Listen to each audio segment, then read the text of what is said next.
That's a flagrant foul. It's a hard foul. The Indiana Fever fans were chanting, Sophie, Sophie.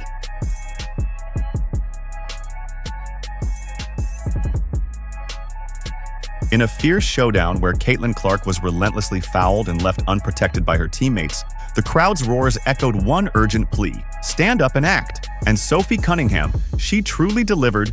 She rose to the occasion with undeniable intensity. This electrifying moment has now taken the internet by storm. Sophie Cunningham didn't just send a warning to J.C. Sheldon. Sheldon going coast to coast. And here we got another. While fans are bursting with fury over Caitlin Clark's brutal on-court assault gone unanswered by the refs, they finally got the hero they've been pleading for: a fierce enforcer, a guardian who's unafraid to rise from the chaos and deliver a scorching message right from the ashes of poor officiating. Sophie Cunningham didn't just stand up for her teammate, she ignited a fire that could transform the entire Fever season. And though it might seem bold to say so early, Sophie has officially become a household name across the sports universe, an unstoppable force to watch. Teams are going to have to think twice about messing with Caitlin Clark again.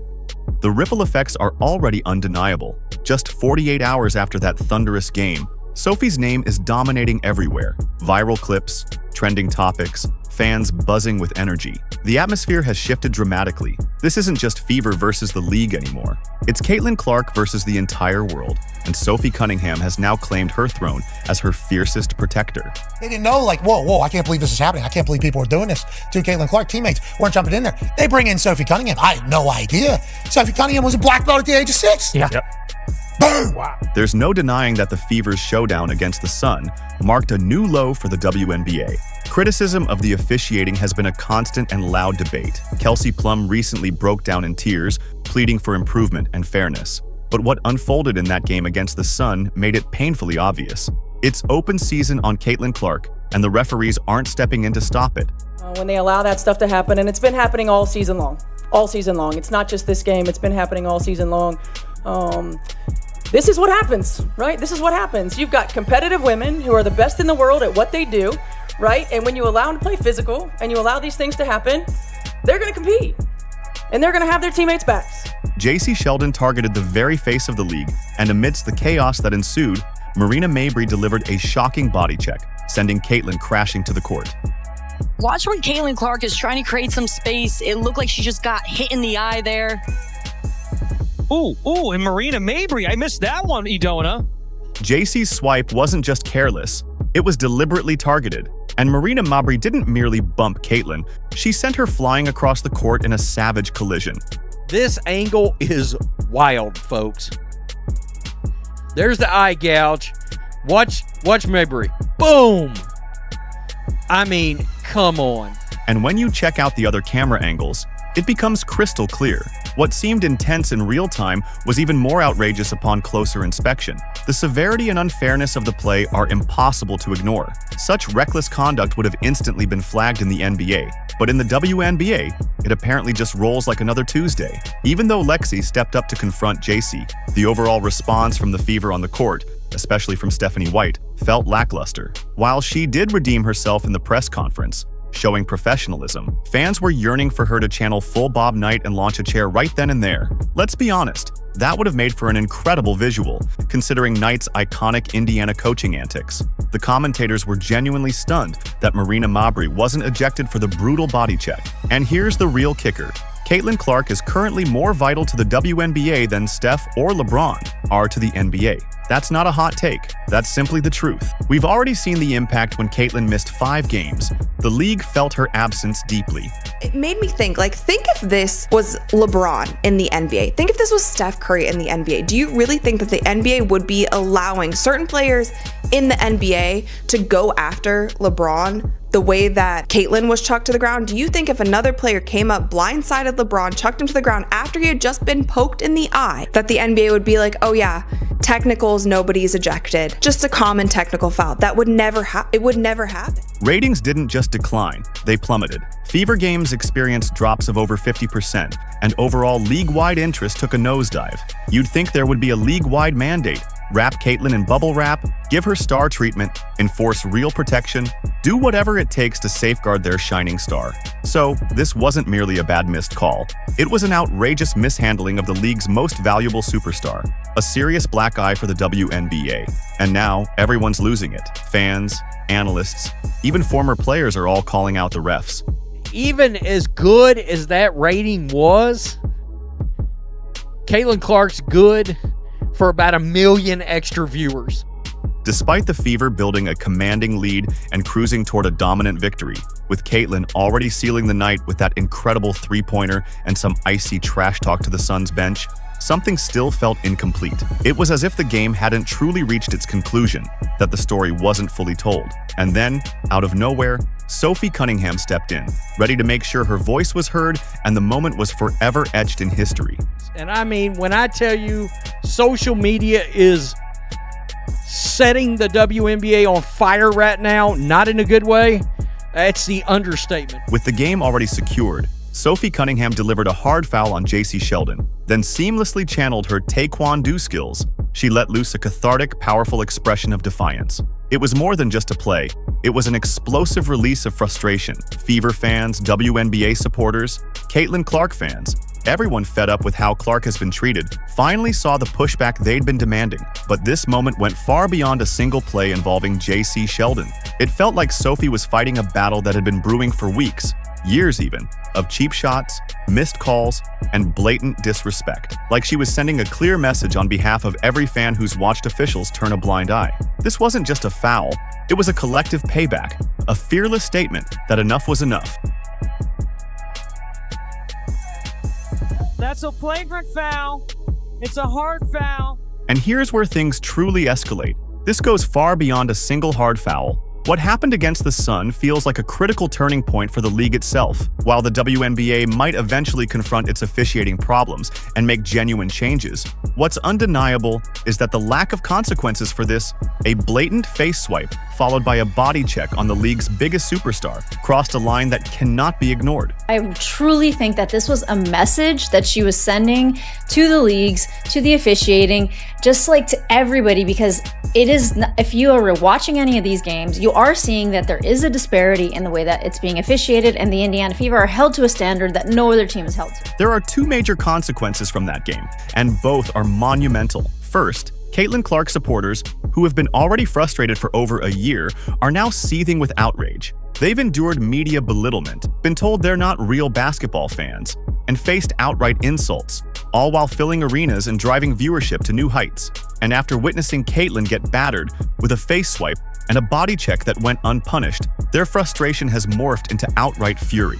The sense of injustice is palpable, and it's fueling a fire that could reshape perceptions and conversations surrounding the league. All right, enough is enough. You know, at some point, the line gets crossed too often where something needs to be done and things need to be corrected. There is a breaking point, and many Caitlin Clark supporters have reached it, where it honestly feels like the league doesn't want her to succeed.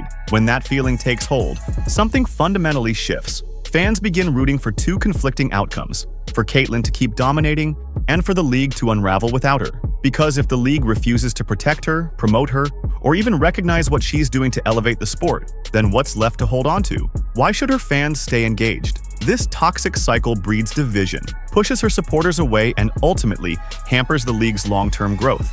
Again, the league's been handed this miracle, this beacon of light, while it was down in some dungeon in the basement on life support, and it was never turned a profit, lost $40 million last year. They get handed this beacon of light, and all these players cannot stand her. They're jealous, the players union, it looks like the whole league. Now listen, you might dismiss this as just internet noise or a silly petition, and I'll definitely get to Sophie's epic clap back in a minute. It's downright hilarious. But let's focus on what's really going on beneath the surface. There are genuine, passionate fans out there, not just trolls, who are losing their minds. They're calling for Sophie to be kicked out of the league, demanding that the WNBA move the All-Star game out of Indianapolis, and even calling for boycotts. And honestly, it's even more laughable when you step back and look at the bigger picture. Just a few months ago, the league was riding high, watching Caitlin's star power skyrocket, and the sport was booming. So this is a petition to get Sophie Cunningham removed from the WNBA, where she displayed tonight was disgusting. Now look, you might think this is just internet noise or a silly little petition. In a preseason showdown against the Mystics, Caitlin Clark haters were completely fine with the rough play. When Sophie Cunningham was driven to the ground hard, not only did they defend the aggressor, Kiki Erie Finn, but they actually celebrated the hit. Some of the most vocal voices online actually cheered for more of that aggressive physical style. It's clear they see it as justified or even deserved.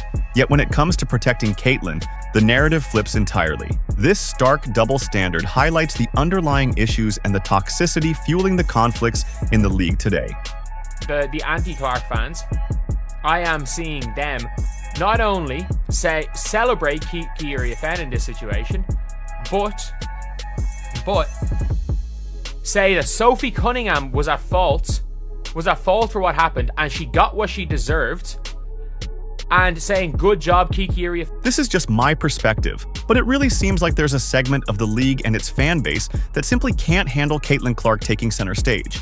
And this resistance doesn't just stop with her.